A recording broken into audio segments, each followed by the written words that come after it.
जय हिंद दोस्तों, मैं आप लोग स्वागत करता हूं। आज हम बात करेंगे परसेंटेज के लास्ट क्लास की। ठीक है, आज के बाद हम लोग रेशियो चैप्टर स्टार्ट करेंगे। और ध्यान दीजिएगा, इसमें जो आज जो हम कंसेप्ट लेके आए हैं, एक कंसेप्ट बेसिकली एक व्यवहारिक जीवन में जो चीज़ें उपयोग होती हैं, वैसे तो मैथ की हर चीज़ें व्यवहारिक जीवन में उपयोग होती है, लेकिन एक खासकर ये चीज़ ज़्यादा यूज होती हैं, है ना।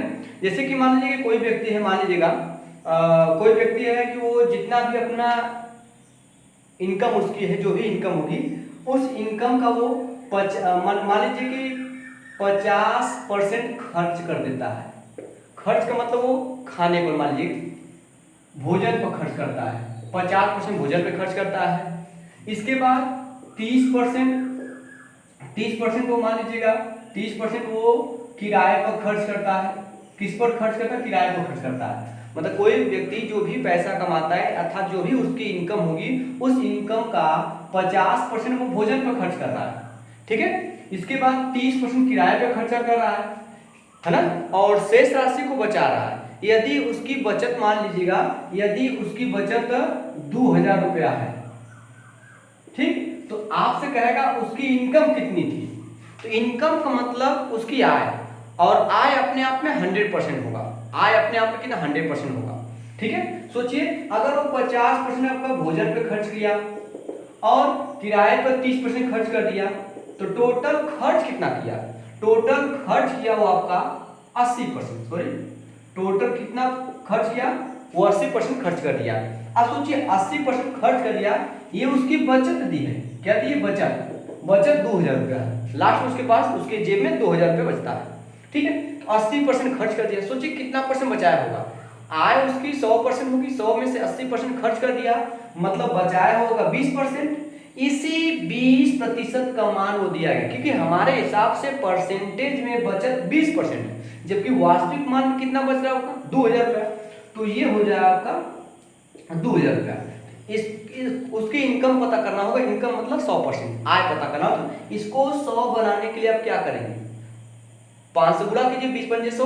जब 5 से गुणा करेंगे, 5 गुना 10 आपका 100%। इधर 5 गुणा करेंगे, 5 गुना 10, इसमें 5 गुना 10, ये 10 आया। अब इस पीछे का पर 3 जीरो बचा हुआ है, मतलब उसकी जो इनकम होगी वो 10,000 रुपये होगी।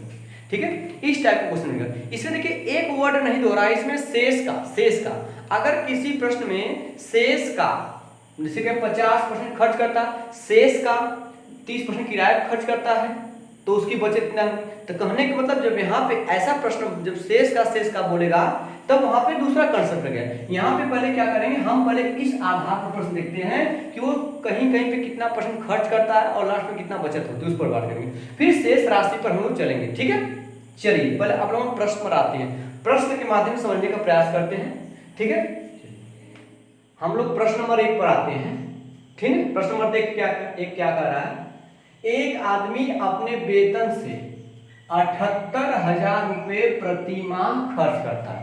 मतलब कोई व्यक्ति एक महीने जितना रुपया कमाता है, उसमें से 78,000 रुपया हर महीने खर्च कर दे रहा है। वह अपने वेतन का 40% बचाता है। कितना परसेंट? 40% बचाता है।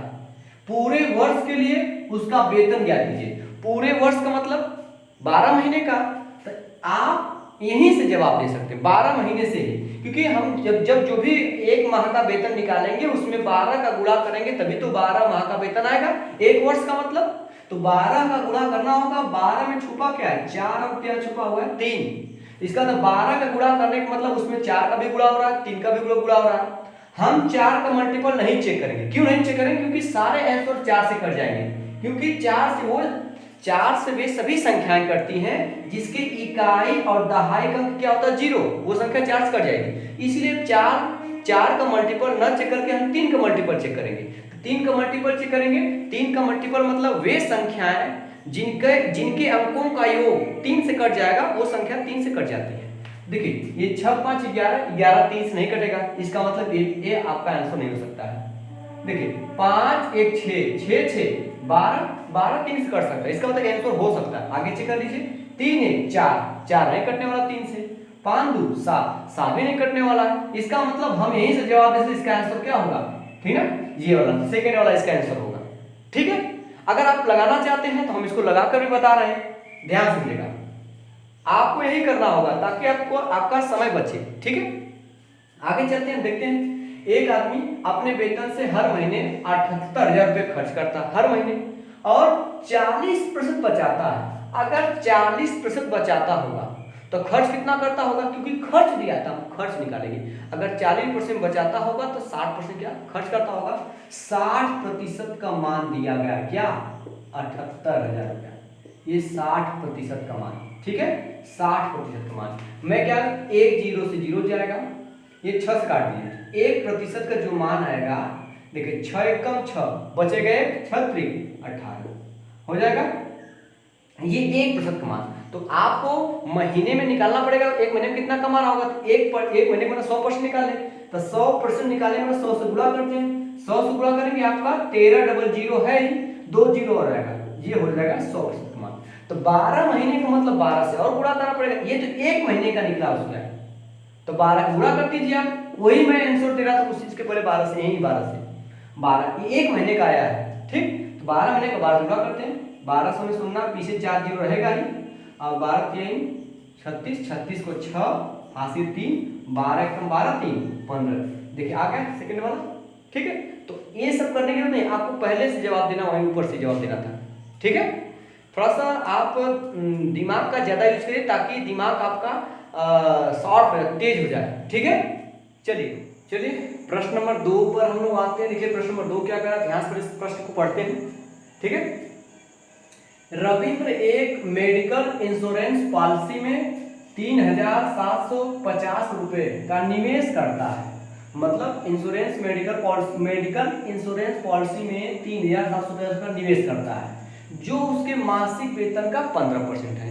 तो ये जो खर्च कर रहा है या निवेश कर रहा है वो उसके मासिक वेतन का कितना परसेंट है, 15%। ये 15% का वैल्यू दिया गया है, 15% का मान दिया गया 3,750। तो कहीं ना कहीं आपको उसके मासिक वेतन की आवश्यकता पड़ेगी, मासिक वेतन अर्थात 100%। तो 15 डिवाइड कर दी, 1% वैल्यू निकाल लीजिए, 1% बराबर, मैं 15 डिवाइड कर रहा हूँ, 15 दूना 30, बचेगा आपका 7, 5 के आगे 7 लगे तो 75 हो जाएगा, तो 15 बचे 75, ये 1% का वैल्यू है। आपको 100% निकालना है तो यह 100 गुणा करेंगे, 100% तो 100 गुणा, तो उधर 100 गुणा करेंगे, 100 से गुणा करने का मतलब पीछे से 2 अंक बढ़ा दीजिए, 2 अंक जीरो लगा दीजिए, 2 जीरो लगा दीजिए, तो 250 है, डबल जीरो हो जाएगा। ठीक है, मतलब 25,000 उसकी इनकम हो गई। आगे बात करेंगे, इसके बाद वह अपने मासिक वेतन का 25% और 8% क्रमशः एक बाल शिक्षा पॉलिसी और म्यूचुअल फंड में निवेश करता है। ये जो 25% है वो बाल शिक्षा पॉलिसी में निवेश करता है, और 8% जो है वो म्यूचुअल फंड निवेश करता है। ठीक है, तो उसके पास बची राशि को कितनी है।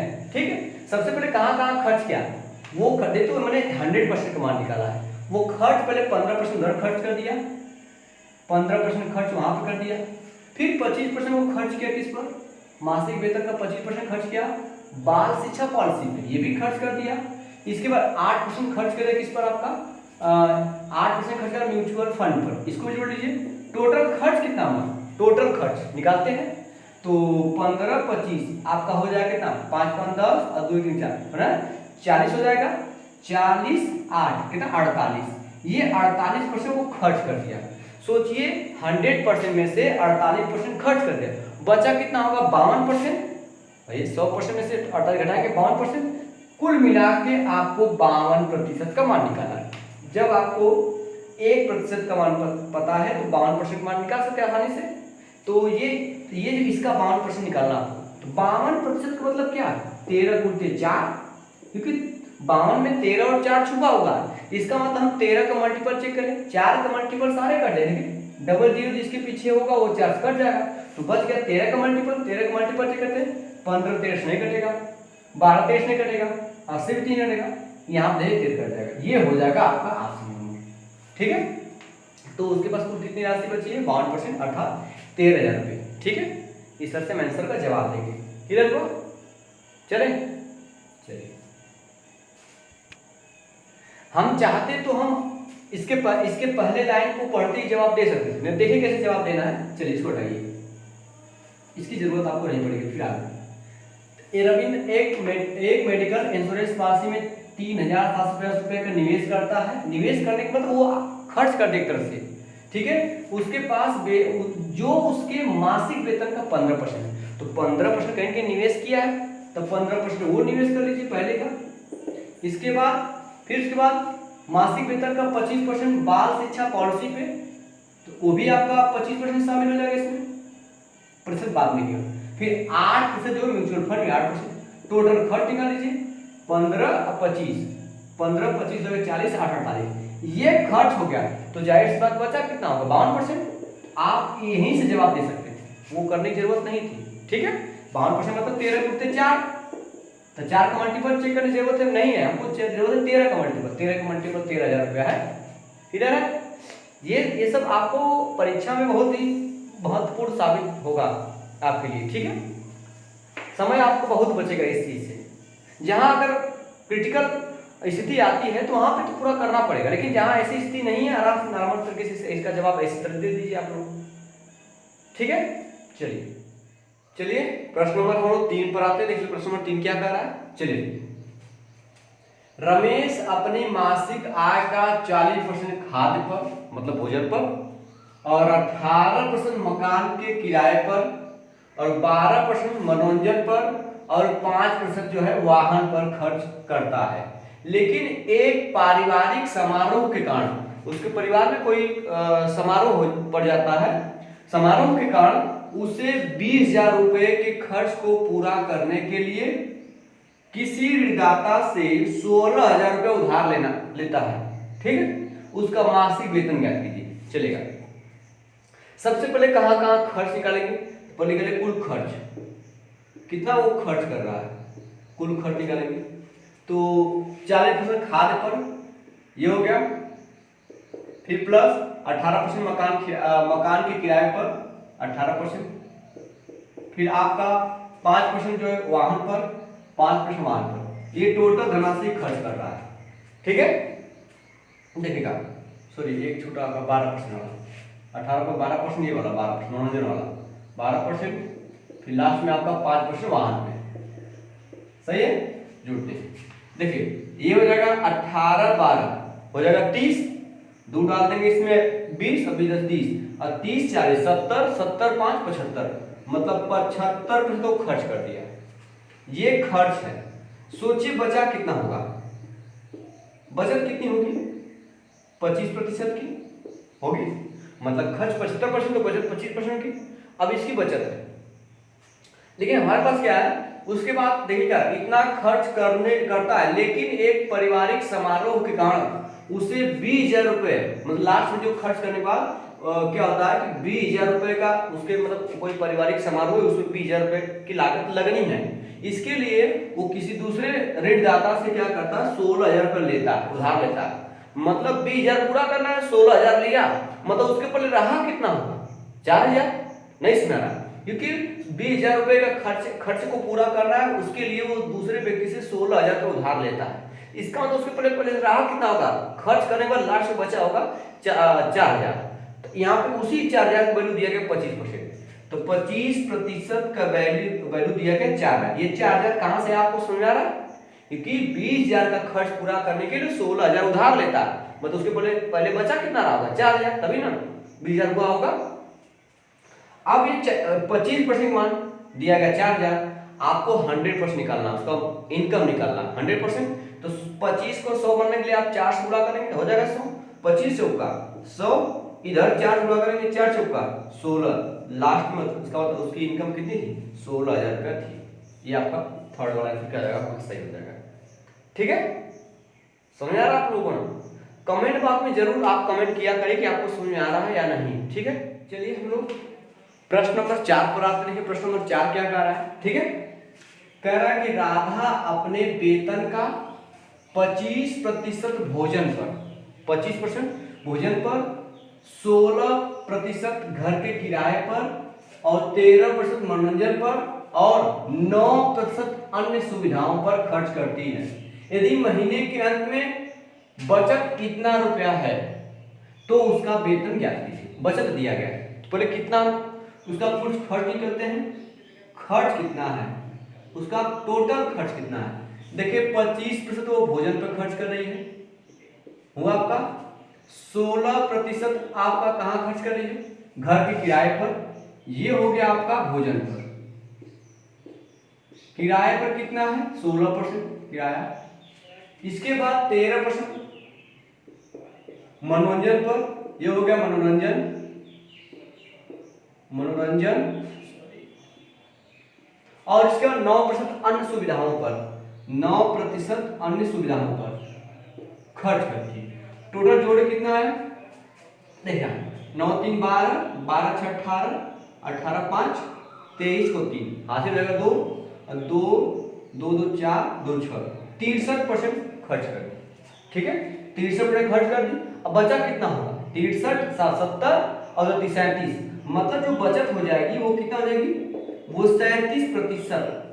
जबकि बचत दिया कितना गया, इतना दिया गया है, मतलब 37% का मान ही दिया गया है 24,827। ठीक है, आपने इतना रुपये बचत है तो उसका वेतन क्या है, वेतन मतलब आपको 100% निकालना है। तो 37% का इतना दिया है, इतना रुपया, तो 1% का मान पर निकालेंगे। ये 37 कहाँ जाएगा, नीचे जाएगा। 1% का मान जो आएगा 24,827 रुपया बटा हो जाएगा 37। ये 1% मान आपको 100 करना होगा, तो 100 निकालने के लिए क्या करेंगे, इधर 100 गुणा करेंगे। अब क्या आप 37 इस भाग देंगे, इसमें नहीं, हम यहाँ पे इकाई अंक मिलाएंगे। क्या करेंगे, इकाई अंक मिलाएंगे। सोचिए आप, डबल जीरो लास्ट में आना ही है, डबल जीरो किसमें, सब में डबल जीरो है, हो गया।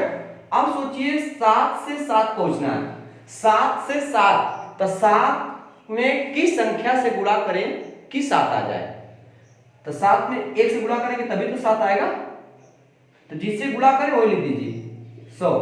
लास्ट में 100 होगा, 100 किसके, यहाँ 800 900 300 100 यहाँ पे। इसका मतलब इसका सही जवाब क्या होगा, आपका चौथा नंबर, विकल्प नंबर 4। इस तरह से हम इस प्रश्न को हल करेंगे पेपर में नहीं तो अगर हम इसको हल करने बैठे कैलकुलेशन, तो कैलकुलेशन करने में थोड़ा समय लग जाएगा। समय बचाने के लिए आप इकाई अंक बोले सीखेंगे। ठीक है, वैसे मैं एक वीडियो बनाऊंगा जिसमें इकाई अंक से आंसर का उत्तर देना मैं आपको बताऊंगा, किस तरह से आपको इकाई अंक मैच करा के उत्तर देना है। ठीक है, फिर हमें आप यहाँ से थोड़ा समझिए इतना ही। उसके बाद बस आज ये लास्ट जो क्लास है परसेंटेज का, इसके बाद रेशियो चलेगा। रेशियो के बाद मैं चीजें वही जो जहां वो चीज पढ़ाऊंगा जो चीजें पेपर में थोड़ा सा समय बचाने के लिए आपके काम में आएंगे। ठीक है, चलिएगा, हो गया। चलिए प्रश्न नंबर हम लोग बात करते हैं 5 पर। ठीक है, थोड़ा सा लेवल हाई इसका है, ध्यान दीजिए। करप्पी अपनी आय का 16% किराए पर, तो किराए पर कितना खर्च कर रहा है, किराए पर 16%। ठीक है, 18% किराने के सामान पर, किराना पर कितना खर्च कर रहा है, 18%। इसके बाद 12% बच्चों की शिक्षा पर, 12% बच्चों की शिक्षा पर, और शेष का, अब शेष पहले निकालेंगे ना, इतना खर्चा करें, जोड़े कितना आया, 8 2 10 6 16 1 1 2 1 3 1 4, 46% खर्च कर दिया। ठीक, बचा कितना आपका, 46% खर्च कर दे, बचा 54%, बचा 54%। क्लियर, ये इसका बचा है, ये राशि बची हुई है। अब बात करते हैं शेष का 45% अन्य मदों पर, शेष का 45% अन्य मदों पर खर्च करता है। यदि वो इतना रुपए की राशि बचाता है, लास्ट में जाकर के बचत पे ही बात कर रहा था, शुरू से बचत पर फोकस कीजिए। ये खर्च कर दिया, बचत 54%।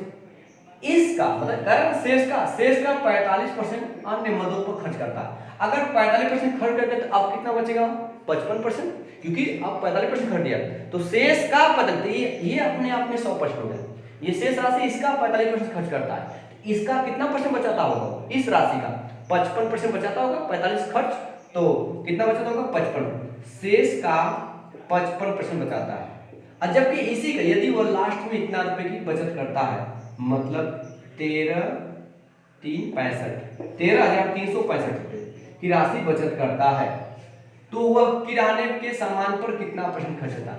तो किराने के सामान देख लीजिए, किराने का 18%, कुल मिला के 18% का वैल्यू निकालना है।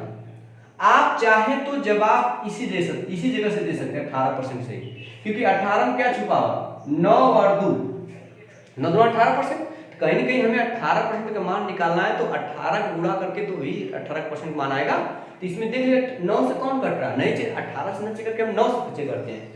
9 9 81 ये कट रहा है, मतलब हो सकता है 75 9 से नहीं कटेगा, ठीक है, और 91 9 से नहीं कटेगा, 87 नहीं कटेगा। ठीक है, सही जवाब पहले ऐसे ही हो जाएगा। ये सब टिटिमा करने की जरूरत नहीं है, आपको इसी जगह से जवाब देना था कि 9 का मल्टीपल जो 81 से हो जाएगा। हम निकाल के दिखाते हैं कैसे आ रहा चलेगा। अच्छा देख लीजिए, सॉरी यहाँ में 55 रहेगा 55%, ठीक है। अब देखिए सबसे पहली बात क्या करेंगे हम लोग, हमको 18% का वैल्यू निकालना है। तो ये इसमें देखिए 18 छुपा हुआ है, 18 गुणित 3, और इस पूरे चीज को उधर मुझे भेजना पड़ेगा। तो मैं यहाँ पे 54% को लिख रहा हूँ, और जो 55% है, तब 55% मतलब 55/10, ध्यान से 55/100 होगा। इसका मतलब बराबर कितना हो जाएगा आपका 13,365। अब मैं इस राशि को उधर भेज रहा हूँ, ठीक है। तो 13,000 दिख रहा नीचे, 13,365 गुणते 100, नीचे आपको कितना 55 है, कितना का 55। आपको पता होगा ये पूरा 54% का मान है। अब 55 किससे कटेगा, 11 से कटेगा, तो आप 11 से काट सकते हैं। कहीं देखते 11 से कट रहा है ऊपर, तो 11 से काटिए, ठीक है, कटेगा जरूर। देखिए 11 1 कम 11, 11 कम 11 बच जाएगा, यहाँ पे 13 है 2 बचेगा, हो जाएगा 23, 11 दूना आपका 22, फिर आपका 1 बचेगा तो हो जाएगा यहाँ पे जाके 16, 11 कम 11 5 बचेगा, फिर 11 बचे 55, ठीक है। और ये 11 बचे 55, नीचे 5 आ जाएगा। शायद अभी 5 से काट सकते हैं, नीचे 5 बचा, उस 5 फिर काट दीजिए आप, ताकि ये कहीं यह दिख रहा है चलेगा। 5 और काटते हैं, ठीक है। मैं 100 को नहीं छू रहा ताकि 100 आसान होता है, 5 से काटते 5 दूना के 10, ठीक है। बच गया आपका 2, तो जाएगा 21, 5 चौका 20, बचेगा 5 3 15, ये हो गया 243। अब पीछे डबल जीरो है आपका, डबल जीरो लगा दीजिए, ये 54% का मान आया। आपको निकालना किराना मतलब कितना 18%। तो 54 को 18 में कैसे चेंज करेंगे, 18 3 से भाग कर दें, तो उसमें 3 से भाग करेंगे, इधर 3 से भाग करेंगे, आपका 18% आ जाएगा।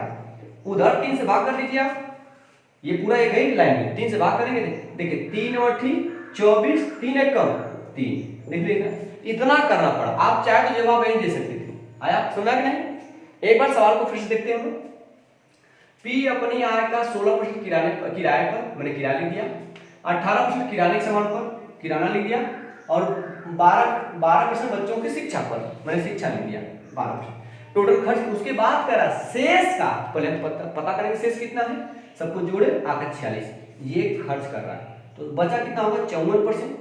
जब 54% बचा होगा तो उसका मतलब जो बचा है उसका 45% अन्य मदों पर खर्च करता है। तो 45% खर्च करता हो तो बचाता कितना होगा शेष का 55%, वो 55% में लिखा, बराबर क्या दिया गया आपका 13,365। आपको करा किराने के सामान पर 18% वैल्यू निकालना है। तो मैंने क्या किया, इसको 55 में 100 रखा, 100 ऊपर उधर 55 को नीचे, 11 से मैंने काटा इसको 1215 आया, नीचे 11 55, वापस 5 से काट दिया, 5 से काटा मैंने 243 आया, ये डबल जीरो मैंने लगा दिया। ये टोटल 54% मान है। आपको 18% मान पूछ रहा है, इसमें 3 से भाग कर दिए, जब 3 से भाग कर देंगे तो आपको 18, उधर भी 3 से भाग करना पड़ेगा, आपका 81 हो जाएगा। प्रश्न थोड़ा सा लेवल है लेकिन ठीक है, कुछ दिक्कत नहीं इन प्रश्नों में, समझ आ रहा आप लोगों को? चलिए अब हम लोग जो है इसी प्रश्न आधारित जो है मैं क्वेश्चन करने के लिए दूसरा तरीका या दूसरे टाइप के क्वेश्चन की बात करते हैं। जो इस टाइप में क्या होगा, इसमें शेष राशि शेष शब्द जुड़ेगा, जो काफी महत्वपूर्ण शेष शब्द। जैसे कि मान लीजिए कोई व्यक्ति है ना, वो क्या कर रहा है कि अपनी इसे राम मान लीजिएगा, राम अपने वेतन का, ठीक है, राम अपने वेतन का 50% किराए पर खर्च करता है, किराए पर। शेष का, अगर शेष जोड़ा, शेष का 20% भोजन पर, फिर बोला शेष का 30% रूम भाड़ा पर या रूम किराए पर खर्च करता है, और उसकी बचत कुछ भी मान लेता, मान लीजिए कुछ भी उसकी बचत मान लीजिए इतना रुपया दिया गया है, ठीक है। तो अगर उसका टोटल धनराशि या उसके इनकम क्या कीजिए। सबसे पहले 50% किराए पर खर्च कर दिया, तो 50% मतलब 1/2 होता है। अगर उसके पास 2 रुपया रहा होगा, 1 रुपया खर्चा किया, बचा कितना होगा 1 रुपया शेष का। अब आगे बात करेंगे शेष का 20% भोजन पर, 20% मतलब 20 से कम 20, 20 पंजे 100। अगर यहाँ पे 5 रुपया उसके पास रहा होगा तो 1 रुपया खर्चा कर देगा, बचा कितना होगा, हमेशा बचत पे डालेंगे, 4 रुपये बचेगा आपका 4 यूनिट। फिर शेष का 30% रूम किराए पर 30%, 30% मतलब कितना होता है 3/10। अगर 10 रुपया रहा होगा, 3 रुपया खर्चा, बचत कितने होगी 7 रुपया। ये जो होगा ये अनुपात हो जाएगा। यहाँ से ये 2 काट सकता है, 2 एक कम 2, 2 दूना 4। अब देखिएगा, अब बोला 1 पंजे 5, 5 50 रुपया, और यहाँ पे 7 गुना के 14 रुपया, मतलब ठीक है चलेगा। इसको और काट दीजिए, 2 से काटेंगे 25, 2 से काटेंगे कितना रहेगा 7, 14, 2 7 14। इसका शुरुआत में उसके 25 रुपया रहा होगा, 25 बाद कितना बचा 7 रुपया बचा होगा। तो ये जो 5200 दिया गया 7 यूनिट का मान दिया गया, 1 यूनिट का मान निकालेंगे बटा 7 कर देंगे, 1 यूनिट आपको निकालना कितने 25 यूनिट मान, हम इसे 25 से क्या करेंगे गुणा कर देंगे, ये इसकी टोटल इनकम मिल जाएगी। ठीक है, मैं प्रश्न के माध्यम से आपको समझाने का प्रयास कर रहा हूँ फिर से। ठीक, चलिए प्रश्न नंबर हम लोग 6 पर आते हैं। देखिए जो प्रश्न नंबर 6 देखने में केवल भारी लग रहा है कितना भारी है, लेकिन इसमें कुछ भी दम नहीं है, इस क्वेश्चन में कुछ भी दम नहीं है। नहीं तो अब मैं कर रहा हूँ, ध्यान देखिए आप प्रश्न, बस ये दिखने में कितना बड़ा लग रहा है, ठीक है चलेगा। राजन अपने वेतन का 10% किराए पर खर्च करता है, वह अपने वेतन के शेष भाग का, जहां शेष होगा थोड़ा सा रुक जाइएगा, ठीक, तो 10% का मतलब होता कितना है 1/10। अगर उसके पास शुरुआत में यदि 10 रुपया रहा होगा, 1 रुपया खर्च कर दिया होगा, ठीक, किराए पर खर्च करता, बचत, क्योंकि लास्ट में जो दिया गया वो बचत दे, ऐसे समझना हमेशा लास्ट में बचत देखे, लास्ट में दिया है बचत दिया होगा, ठीक है चलिए। सॉरी मैं पहले सवाल पढ़ता हूँ। 10 रुपये किराए पर खर्च करता है, वह अपने वेतन के शेष भाग का 20% परिवहन पर खर्च करता है, उसके बाद वह अपने शेष वेतन का 40% भोजन पर खर्च करता है, इसके बाद इसके अलावा भी वह शेष राशि का 80% विभिन्न बिलों पर खर्च करता है, वह बैंक में 5000 रुपया जमा करता है, 5 रुपया जमा किया और 1480 रुपया अपने स्वयं के खर्चे के लिए रखता है, उसका मासिक वेतन है। अच्छा, कोई राशि बैंक में, कोई व्यक्ति बैंक में कब जमा करता है, जब उसके पास चीजें बची होंगी तभी तो जमा करेगा। तो 5000 रुपये जो जमा किया वो उसकी बचत है, और जो अपने पास जेब में खर्चा रखा है वो भी बचत है, दोनों को जोड़ेंगे टोटल बचत निकलेगा। ठीक है चलिए पहले निकालते हैं। 10% खर्च करें किराए पर, तो 10 था, 1 खर्च कर देंगे तो बचेगा आपका 9। आगे आते हैं, वो अपने वेतन के शेष भाग का 20% परिवहन पर, तो 20% परिवहन पर, तो 20% का मतलब होता है 20 से कम 20, 20 पंजे 100। अगर 5 रुपया उसके पास रहा होगा, 1 रुपया खर्चा किया होगा, बचा कितना होगा 4 रुपया। आगे बढ़ते हैं, शेष का, उसके बाद शेष का 40% भोजन पर, 40% भोजन पर, हमेशा बचत पर बात करेंगे। भोजन पर खर्चा 40% मतलब होता है 20 गुना 40, 20 पंजे 100। अगर उसके पास 5 रुपया रहा होगा तो 2 रुपया खर्चा किया, बचा कितना होगा 3 रुपया। अब आगे आते हैं, इसके अलावा वह शेष राशि का 80% विभिन्न बिलों पर, 80% का मतलब होता है 20 100 को 80, 20 पंजे 100, नीचे 100 है ना है, तो 4, उसके पास 5 रुपया रहा होगा तो 5 रुपया से कितना रुपया खर्च कर, 4 रुपया खर्च कर, 1 रुपया बचा होगा, सही है, विभिन्न बिलों पर खर्चा करता है। क्लियर हुआ? अब बात करेंगे हम आगे चलते हैं।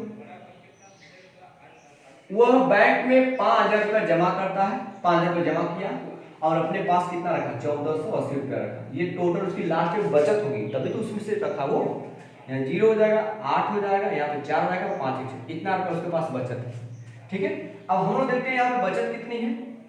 ठीक है देखिएगा, 2 दूना के 4, सही है, 2 पंजे 10, अब कटने वाला नहीं है, इधर का गुणा करोगे तो उसकी टोटल धनराशि पर एक मिलेगी, इधर गुणा करें तो बचत मिल जाएगी। ठीक है, 5 बचे 25, बचे 125, बचे 625, ये 625 रेशियो होगा। यहाँ 9 गुना 18, 18 क्या 54। इसका मतलब उसकी जो उसकी राशि उसके पास बची है वो 54 यूनिट बची है, जबकि 54 यूनिट का मान दिया गया ये जो दिया गया है 6480, ये किसका मान दिया गया है? ये 54 यूनिट का मान दिया गया, बचत है। कितना का ज्ञात करना आपको? उसका मासिक वेतन मतलब ये 625 का वैल्यू निकालना है, तो 625 का गुणा करेंगे तो मिलेगा। अब देखिए यहाँ पे इकाई क्यों मैच नहीं कराएंगे, क्योंकि यहाँ पे जब इकाई का 5 होता तो वो समस्या खड़ी करता है। क्यों समस्या खड़ी करता है? जब हम आप इकाई अंक बताएंगे निकाला तो उसमें रीजन बताएंगे क्यों हम 5 के 5 होने पर इकाई अंक मैच नहीं करा सकते। ठीक है, अभी फिलहाल में ध्यान दीजिए। देखिए 54 कटता किससे? 18 से। 18 से 54, हमेशा बड़ी संख्या चुनेंगे तो काटने में आसानी होगी। ठीक है, तो 18 तिया हो जाएगा 54, इसको काटिए। देखिए 18 तिया 54 ऊपर ही बचेगा आपका, 18 तिया 54 नीचे भी, 18 तिया 54 ऊपर भी 54, तो 64 है, 54 गया, बचा 10, वो 8, कितना बड़ा 18 छक्का 108, आपका जीरो, ये वाला जीरो। अभी 3 से काट दिए, 3 से कटेगा 36, 3 से काटेंगे तो 12 आएगा, 12 मतलब 120, और उड़ते आपका 625। अब नीचे दिख रहा है, चलिए ठीक है, 12 गुणा करते हैं, जीरो आए के जीरो छोड़िए, 12 पकड़िए, बोले 12 पंजे 60, 60 को जीरो हासिल 6, 12 के 24, 24 और 6 30 को जीरो हासिल 3, 12 6 72, 3 75, ये हो गया, एक पीछे जीरो, कितना हो गया 75,000। उसके पास टोटल महीने की जो इनकम वो कितनी थी आपकी? 75,000 रुपये। कुछ नहीं, प्रश्न में देखने में भारी भरकम सा लग रहा है। ठीक है, एक बार अगर नहीं समझा तो वीडियो पर फिर से वापस आप लोग एक बार जरूर देख लीजिएगा, समझ आ जाएगा। नहीं समझ आता तो एक बार वापस कमेंट में जरूर आप कमेंट किया करें, ताकि मैं मुझे पता चले कि चीजें आपको समझ में आ रही है या नहीं आ रही है। ठीक है, एक बार जरूर आप कमेंट बॉक्स में कमेंट किया करिए कुछ भी समस्या हो रही है। ठीक है, चलिए हम लोग प्रश्न नंबर 7 पर आते हैं। प्रश्न नंबर देखिए 7 क्या कर रहा है। ठीक है, देखिएगा, रीता अपनी मासिक आय का 25% घर के किराए पर, ठीक है, किराए पर तथा शेष राशि का 30% भोजन पर खर्च करती है। यदि वह 5,250 रुपये बचाती है तो उसका मासिक आय ज्ञात कीजिए। ठीक है, चलेगा। पहले अपनी मासिक आय का कितना परसेंट घर किराए पर? 25% किराए, घर के किराए पर खर्च करिए। 25% का मतलब होता है 1/4। क्यों? प्रतिशत नीचे आएगा, 100 मतलब 25 से कम 25, 25 से होगा 100। अगर उसके पास 4 रुपया शुरुआती दौर में रहा होगा, 1 रुपया घर किराए पर खर्चा होगा, बचा कितना होगा? 3 रुपया। क्लियर है? आगे चलते हैं।